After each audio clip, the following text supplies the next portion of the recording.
¿Qué tal, chicos? El día de hoy vamos a platicar sobre la fisiología del sistema olfatorio y del sistema gustativo, los cuales colectivamente generalmente se refieren como sistemas químicos. Estos sistemas químicos son sistemas sensoriales cuya principal función es ayudarnos a relacionarnos con las moléculas orgánicas e inorgánicas con las que nosotros nos vamos a encontrar en nuestro entorno. Aquí destacan dos sistemas químicos cuyas funciones pueden parecer complementarias, pero que tienen diferentes aplicaciones dentro de las funciones normales de un organismo. Uno es el sistema olfatorio. El sistema olfatorio está encargado de la percepción de aromas. ¿Sale?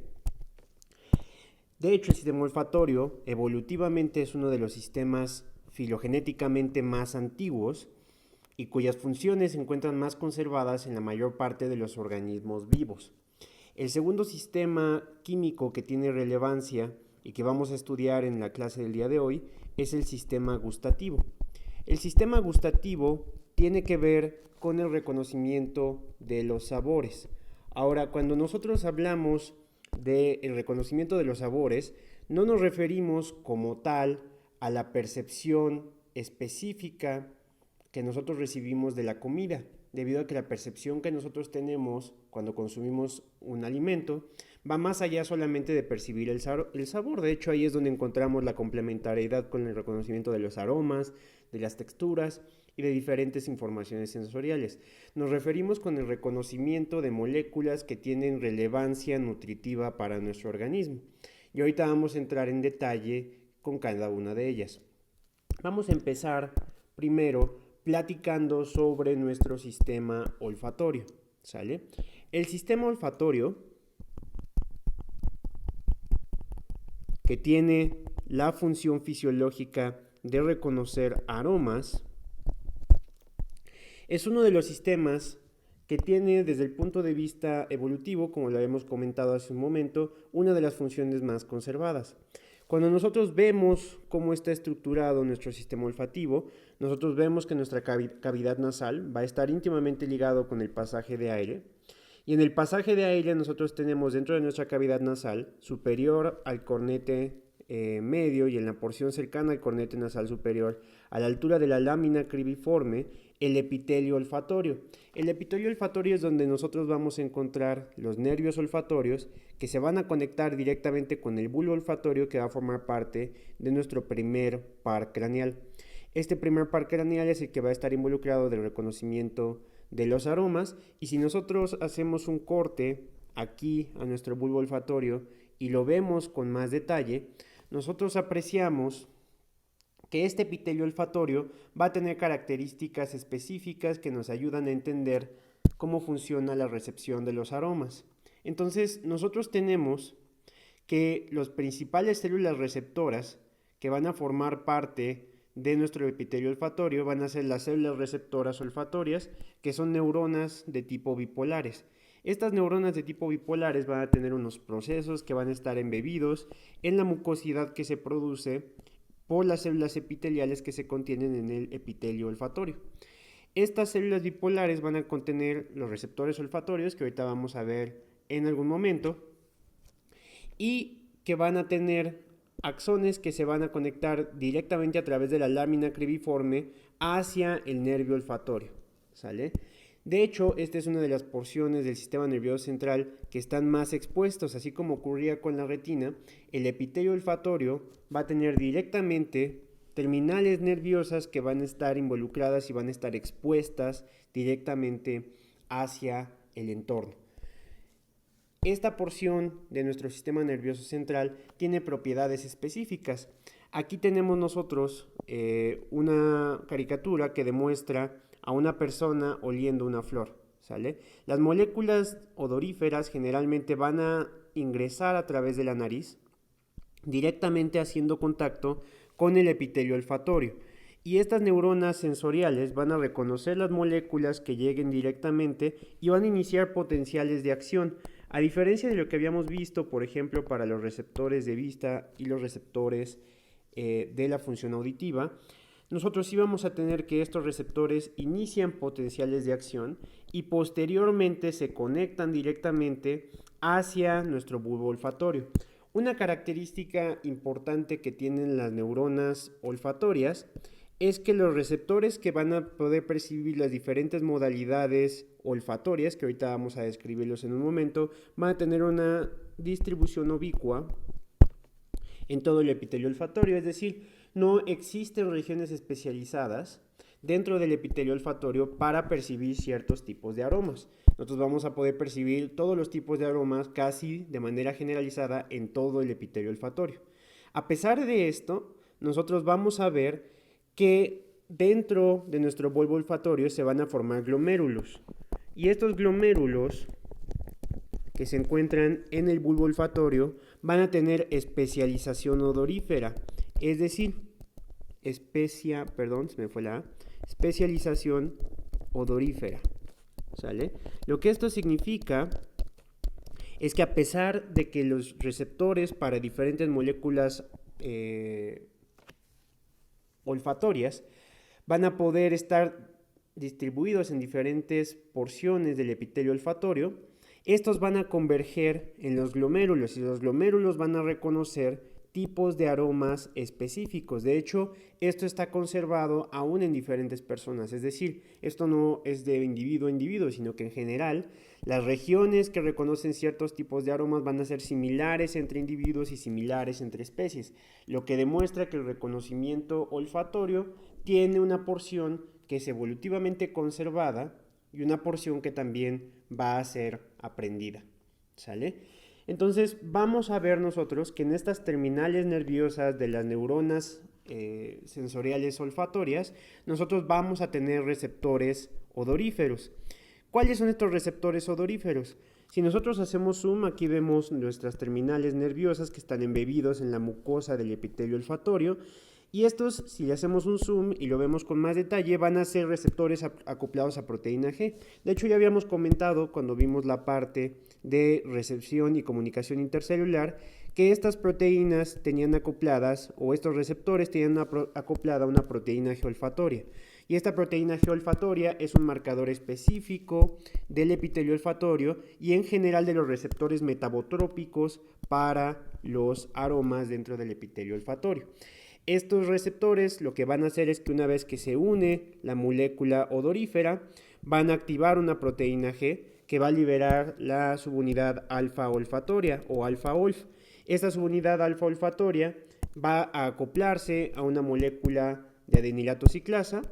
Esto va a aumentar las concentraciones de AMP cíclico y estas concentraciones de AMP cíclico van a ligarse a canales catiónicos que van a favorecer la entrada de calcio y la entrada de sodio, iniciando la despolarización y por lo tanto llevando, una vez que se acumulan suficientes despolarizaciones, un umbral de despolarización y favoreciendo la iniciación de un potencial de acción en las neuronas olfatorias. Estas moléculas odoríferas son específicas para cierto tipo de receptor. Es importante reconocer que diferentes moléculas odoríferas van a activar diferentes receptores. De hecho, cuando nosotros vemos cómo es que las moléculas odoríferas van a activar a los receptores, nosotros tenemos que entender que los receptores para las moléculas odoríferas, entonces los receptores odoríferos pueden unir más de una molécula odorífera.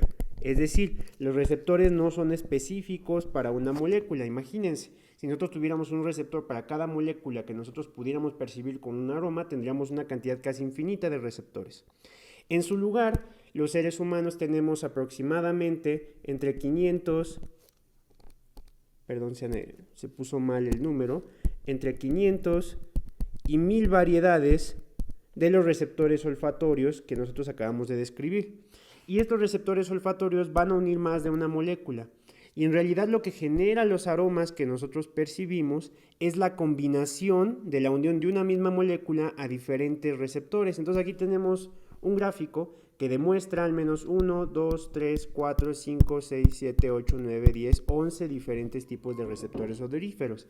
Y tenemos diferentes moléculas que lo van a activar. Estas moléculas son similares, excepto por algunos enlaces al final que, como pueden ver, hacen a la molécula distintiva, ¿sale? Entonces, por ejemplo, esta molécula solamente va a activar nuestro receptor morado y esto va a dar un aroma rancio, un poco como a cabra o como a queso de cabra, ¿sale?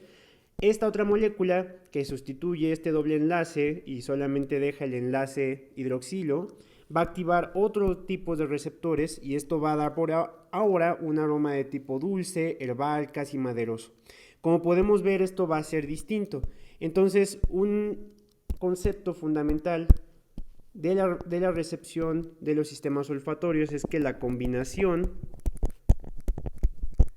de la activación de diferentes receptores es lo que va a dar lugar a la percepción de aromas específicos, ¿sale? Entonces, no es que nosotros tengamos una molécula, por ejemplo, la molécula, vamos a hacer una hipérbole, ¿sale? La molécula de la quesasa o una molécula específica que reconozca el queso, ¿no? Tenemos diferentes moléculas que se unen con diferente afinidad a diferentes tipos de receptores y eso es lo que va a hacer que nosotros podamos reconocer esa sustancia como queso, ¿sale? De hecho, esto va todavía más allá.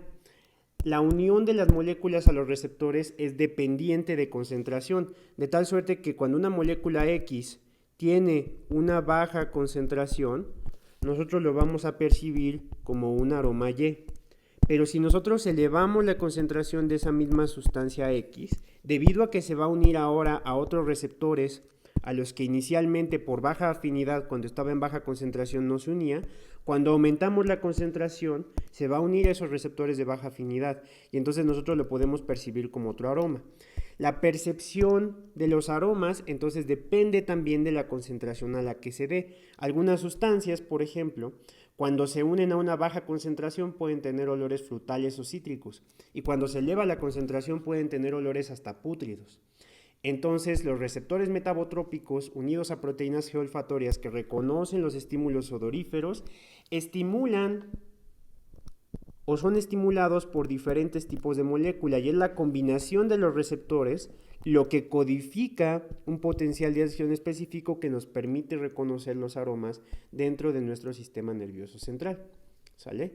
Entonces, en general, las moléculas aromáticas se van a unir a los diferentes tipos de receptores acoplados a proteína G. Todos ellos van a tener una proteína G olfatoria. Esta proteína G olfatoria va a disociarse y la subunidad alfa va a activar adenirato ciclasa, va a aumentar la concentración de MP cíclico. Esta concentración de MP cíclico va a abrir canales catiónicos no específicos que permiten la entrada de calcio y la entrada de sodio y a su vez van a permitir la salida de cloro.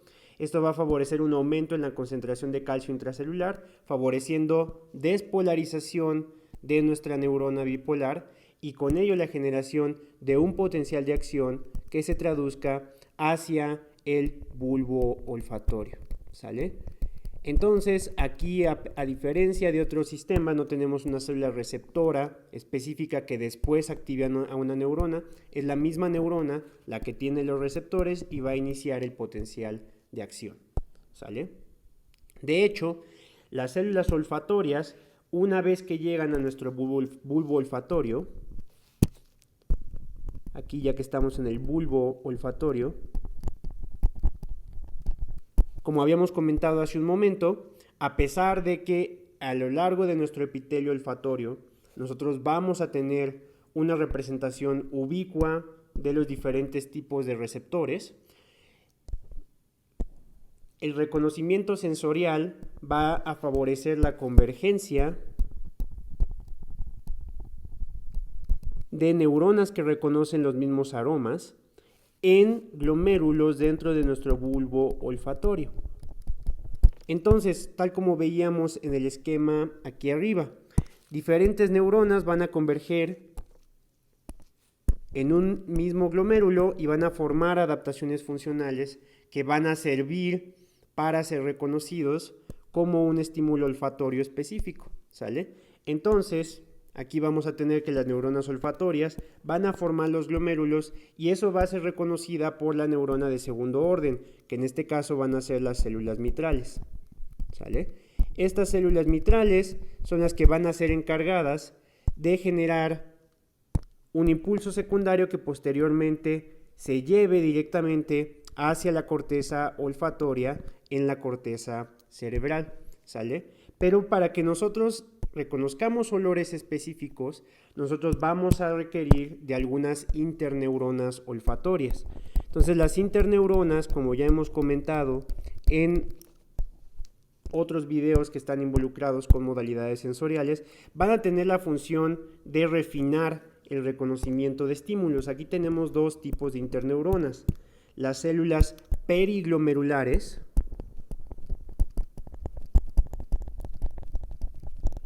y las células granulares, ¿sale? Entonces las células granulares y las células periglomerulares van a ser interneuronas que van a modular potenciales de acción a nivel de los glomérulos, en el caso de las periglomerulares, y a nivel de las células granulares en las células mitrales. De hecho, estas células granulares generalmente van a ser vías descendentes que provengan desde la corteza olfatoria, ¿sale? ¿Cuál es la función de estas interneuronas? Como hemos visto, las moléculas se van a unir a un sinfín de receptores, pero no todos los receptores van a ser importantes. Como hemos visto, la unión a los receptores depende de la concentración de la sustancia. Entonces, una de las cosas que van a hacer las células periglomerulares es que van a ayudar con el refinamiento. Entonces, van a permitir que aquellas neuronas que empiecen a reconocer señales olfatorias que no sean tan relevantes o que sean de baja afinidad, no inicien potenciales de acción que trasciendan más allá del glomérulo. Es decir, aquí van a decir: esta contribución es muy pequeña al reconocimiento del aroma, por lo tanto, este potencial de acción no progresa hacia la célula mitral, pero este sí. Entonces, digamos que olemos un plátano, y entonces nosotros tenemos receptores de alta afinidad que reconocen las moléculas que le dan aroma al plátano. Eso sí va a pasar a través de la célula mitral, pero otras no tanto. Esto va a hacer que entonces estas células periglomerulares se vayan hacia abajo. Otra función de las interneuronas va a ser favorecer procesos de adaptación. Entonces todos nos hemos presentado con el fenómeno de que estamos oliendo un perfume y al principio olemos muchísimo el perfume que nos ponemos, o entramos a una casa que tiene aromatizante y lo percibimos mucho. Eventualmente nos adaptamos a ese aroma y ya no lo hacemos consciente. Estas interneuronas van a jugar un papel importante en favorecer inhibición lateral que favorezca el proceso de adaptación del reconocimiento olfatorio para que no siempre estemos percibiendo ese aroma de forma persistente, ¿sale? Ahora, ¿cómo es que estos estímulos olfatorios van a viajar? Bueno, una vez que en el bulbo olfatorio, a nivel de los glomérulos, son reconocidos por estas células en penacho y las células mitrales, las células en penacho y las células mitrales van a favorecer a través de los tractos olfatorios que se lleve hacia diferentes puntos de lo que se conoce como la corteza olfatoria. En realidad, la corteza olfatoria no es una parte funcional específica de la corteza cerebral, sino es un aglomerado de diferentes partes de la corteza. Uno de los puntos más activos de la corteza olfatoria es primero la corteza piriforme y el tubérculo olfatorio. Estos van a generar aferencias hacia el tálamo y hacia la corteza frontal y van a tener dos puntos de integración importante: el hipotálamo y la corteza orbitofrontal.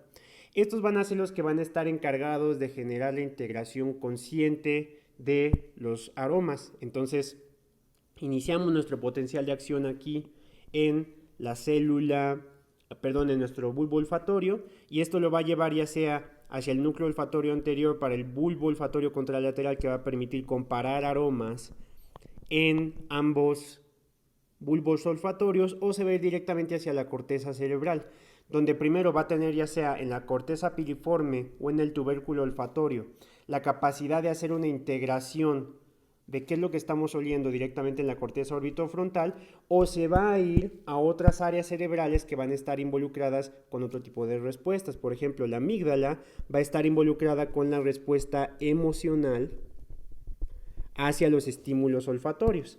Entonces, cuando nosotros, por ejemplo, ya los seres humanos no está tan conservada esa respuesta, pero en los animales, cuando se presenta un aroma que demuestra la presencia de un depredador, va a iniciar un reflejo que se va a ir directamente hacia la amígdala y puede, por ejemplo, iniciar una respuesta de huida.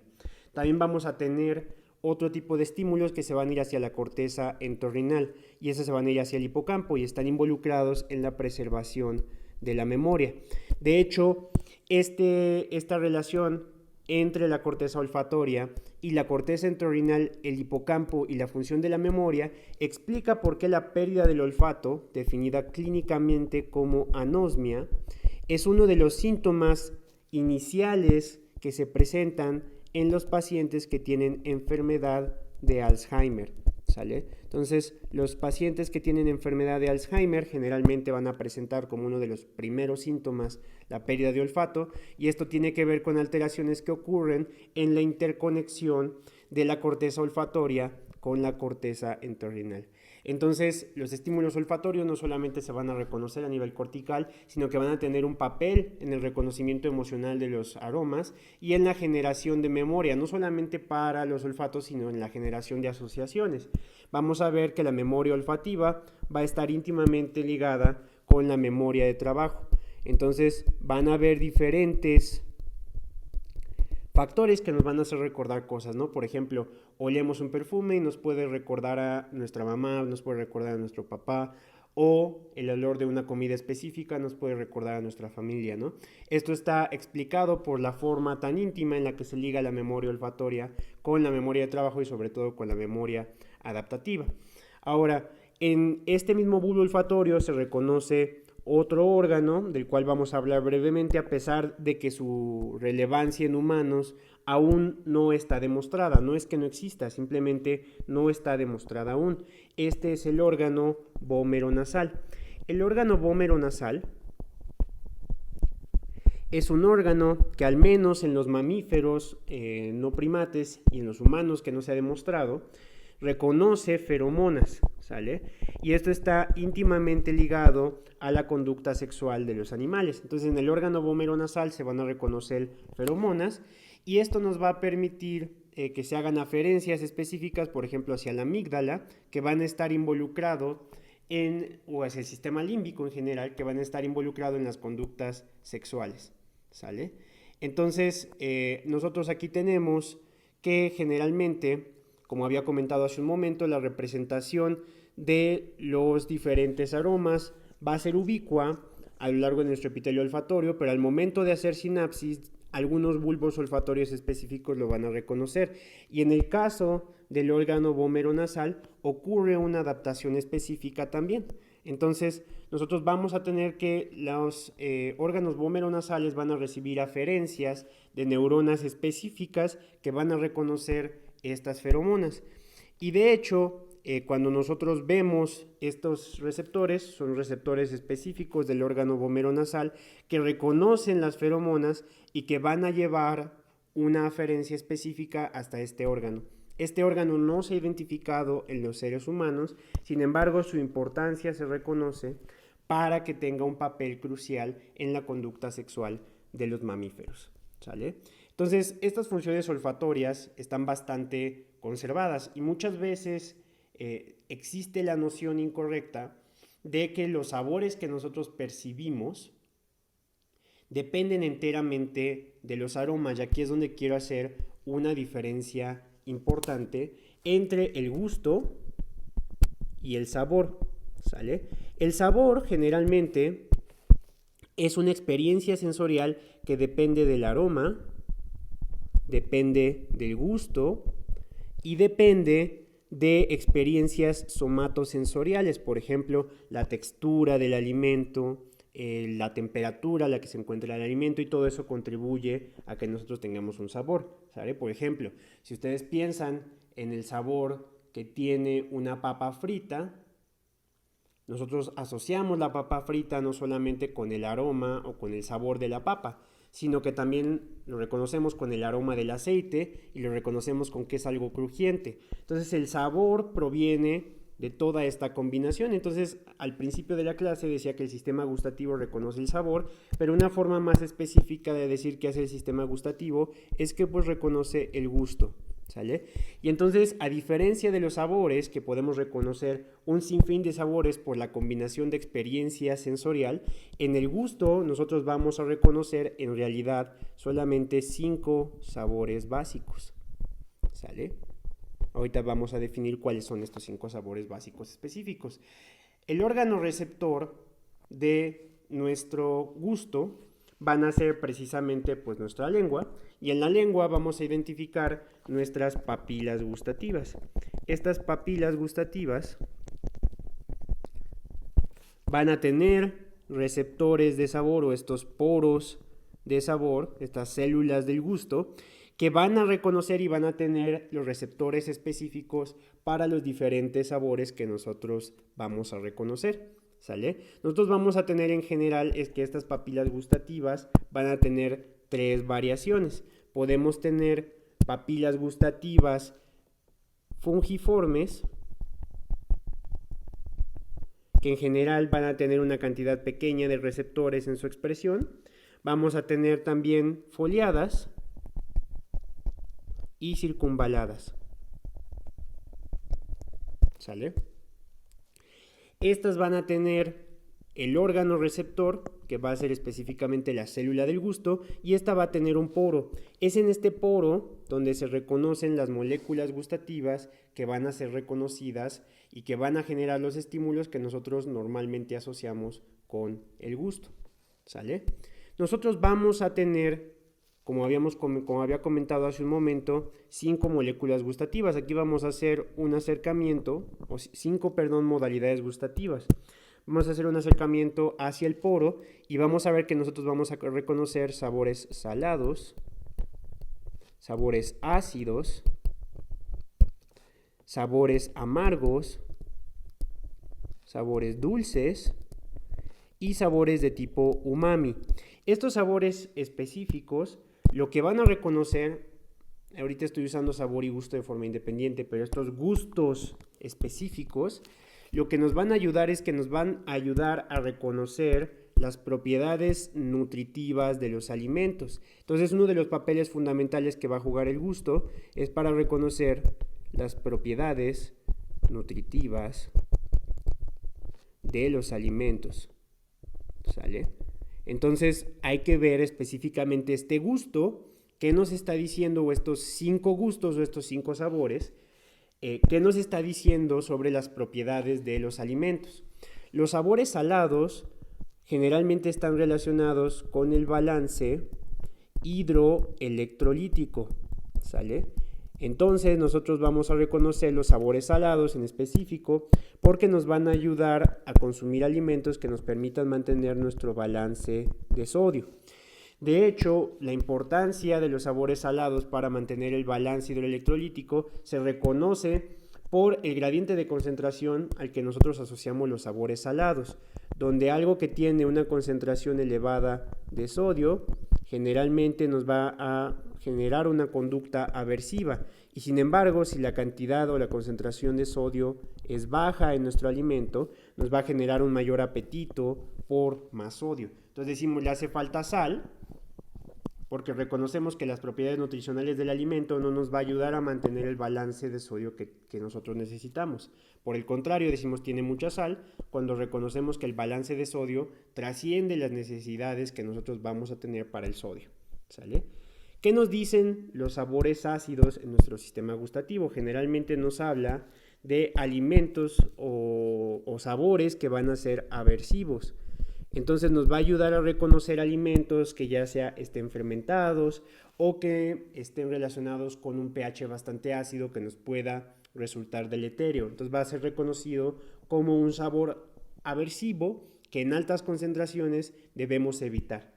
Sin embargo, esto es todavía más evidente con los amargos. Los sabores amargos son fundamentalmente aversivos, a diferencia de los sabores ácidos, que los sabores ácidos van a reconocer sobre todo la concentración de protones, como vamos a ver en un momento. Los sabores amargos van a tener receptores específicos. Por ejemplo, la cafeína es un sabor amargo, ¿sale? Y entonces nosotros vamos a reconocer que una cantidad baja de cafeína es buena, pero si nosotros tenemos una cantidad elevada de café, nos va a dar una sensación muy displacentera, reconociendo que son moléculas que no deberíamos de estar consumiendo en altas concentraciones. Los últimos dos sabores, que son lo dulce y los umami, nos hablan sobre dos propiedades nutricionales bastante importantes. Los sabores dulces nos ayudan a reconocer el contenido de carbohidratos, ¿sale? Y generalmente va a estar asociado con una sensación placentera. Entonces nosotros vamos a reconocer que un contenido adecuado de carbohidratos es nutricionalmente relevante y por lo tanto nos genera una sensación placentera. El sabor umami es el sabor que se reconoce generalmente para una molécula muy utilizado en las cocinas asiáticas, que es el glutamato monosódico.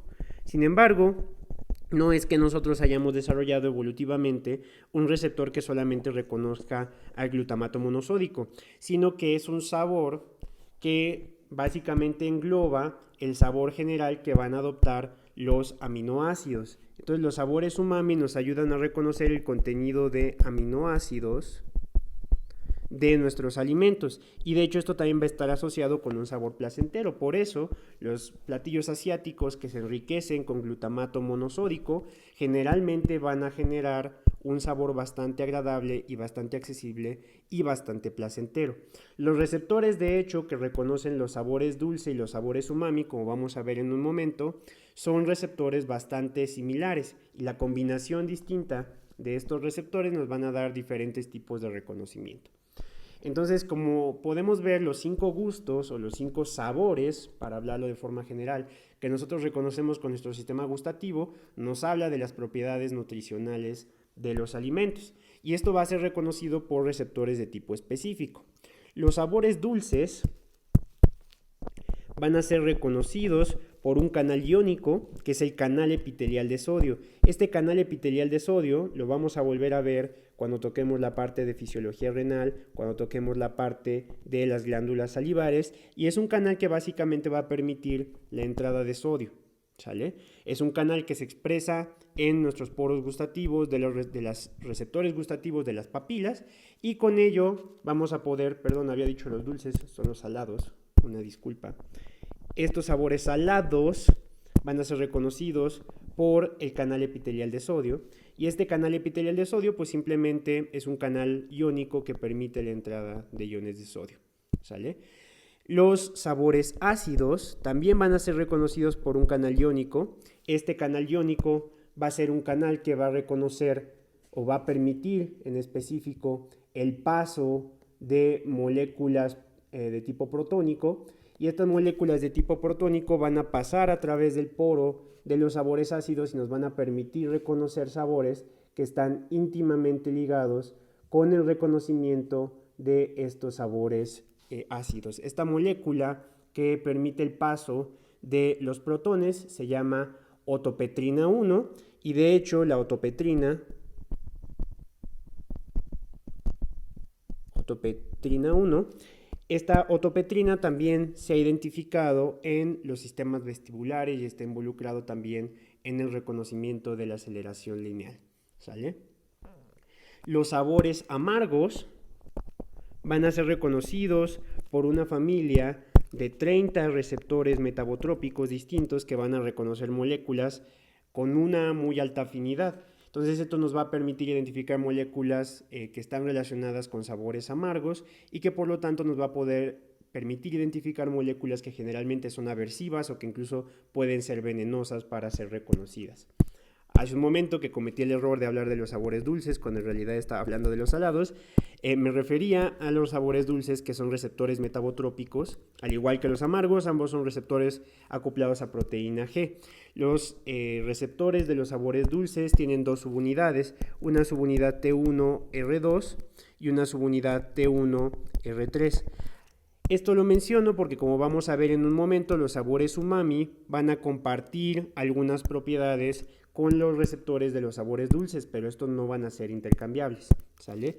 De hecho, los receptores de los sabores de tipo umami a diferencia de los receptores dulces que tienen T1R2 y T1R3, estos van a tener T1R1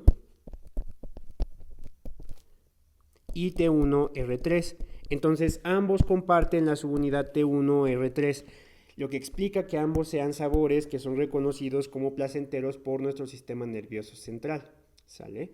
Entonces, en general, dos moléculas son reconocidas por receptores iónicos, las saladas son reconocidas por INAC, los ácidos por octopetrina 1, que es un canal de protones, y 3 son reconocidos por receptores metabotrópicos, los amargos, que tienen una familia de 30 receptores distintos, los dulces, que tienen receptores T1R2 y T1R3, y los umami, que tienen receptores T1R1 y T1R3. ¿Sale? La expresión de estos receptores, como podemos ver, es ubicua dentro de las diferentes papilas. Aquí tenemos papilas fungiformes y papilas circunvaladas, y aquí vemos la expresión de la subunidad T1R1, que acabamos de ver que está más involucrada con los sabores umami, y la subunidad T1R2, que está involucrada con los sabores dulce.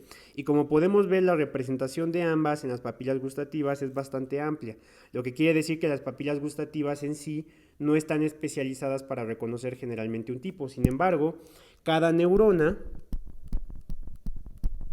o puesto desde otra forma, cada receptor gustativo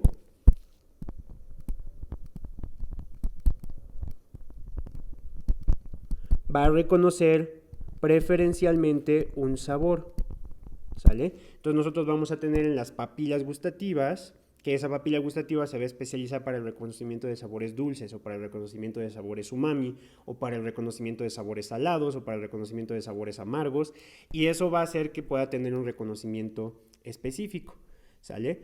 Entonces aquí vamos a ver cómo se lleva a cabo la despolarización de estas células gustativas, y por ejemplo nosotros tenemos que para los estímulos salados el canal epitelial de sodio ENaC permite la entrada de sodio. Esta entrada de sodio activa canales de calcio dependientes de voltaje, y esto favorece la liberación de neurotransmisor. Entonces, estas no son neuronas propiamente dichas. Es decir, cuando se activa el canal epitelial de sodio, el aumento en la concentración de sodio intracelular va a favorecer un aumento en la concentración de calcio intracelular, favoreciendo una despolarización, pero no como tal un potencial de acción. Eso libera neurotransmisión, y este neurotransmisor es el que activa posteriormente a las neuronas gustativas, que son las que ya van a iniciar la transmisión del estímulo hacia el sistema nervioso central. En el caso de los estímulos ácidos a través de los canales octopetrina van a favorecer la inhibición de la entrada de sodio mediante un complejo PK1D1L3, y esto va a favorecer la despolarización. Entonces el estímulo ácido es indirecto. La entrada de protones inhibe la entrada de sodio. Entonces en este caso, de forma análoga, el aumento en la concentración de protones intracelulares a través de los canales de octopetrina inhibe la entrada de sodio, y esto ocasiona un aumento de concentración de calcio intracelular. Por eso la célula gustativa se adapta de una forma específica. Para los sabores dulce, umami y amargo, cada uno activa un receptor metabotrópico que va a liberar a su subunidad alfa, y estas generalmente van a actuar por una vía que depende de fosfolipasa C. Entonces, como ustedes recuerdan, la fosfolipasa C tiene dos vías: una vía que depende de diacilglicerol y una vía que depende de IP3. Y esta vía que depende de inositol trifosfato, lo que va a hacer es que va a aumentar la salida de calcio desde el retículo sarcoplásmico, y por lo tanto va a favorecer un aumento en la concentración de calcio intracelular. Este aumento en la concentración de calcio intracelular despolariza la membrana y favorece la liberación de neurotransmisor. Entonces, esto es lo que favorece la integración de los sabores y que nos va a permitir su reconocimiento. Ahora, ¿cómo es que nosotros vamos a reconocer esos sabores ya en nuestro sistema nervioso central? Pues bueno, en general, la lengua en sus porciones gustativas va a tener inervación por dos principales aferencias. En la lengua vamos a tener una aferencia por el séptimo par craneal, la cual sobre todo va a reconocer el tercio anterior de la lengua, y vamos a tener a nuestro nervio glosofaringeo, el cual sobre todo va a reconocer a nuestro tercio posterior de la lengua. Sin embargo, también vamos a tener receptores gustativos que van a ser inervados por el nervio vago, sobre todo en la faringe, ¿sale? Entonces también vamos a tener una aferencia gustativa en la faringe. Estas tres aferencias van a pasar por diferentes ganglios. En el caso del nervio, el séptimo par craneal, nosotros vamos a tener que este va a viajar a través del ganglio geniculado. En el caso del glosofaringio va a viajar a través del ganglio petroso, y en el caso del vago va a viajar a través del ganglio nodoso, pero todos van a hacer una aferencia y un relevo específico en el núcleo del tracto solitario, ¿sale? Entonces este núcleo del tracto solitario va a jugar un papel muy importante para hacer el primer relevo de los estímulos gustativos. Estos estímulos gustativos posteriormente van a subir hasta el núcleo ventral posterior medial del tálamo.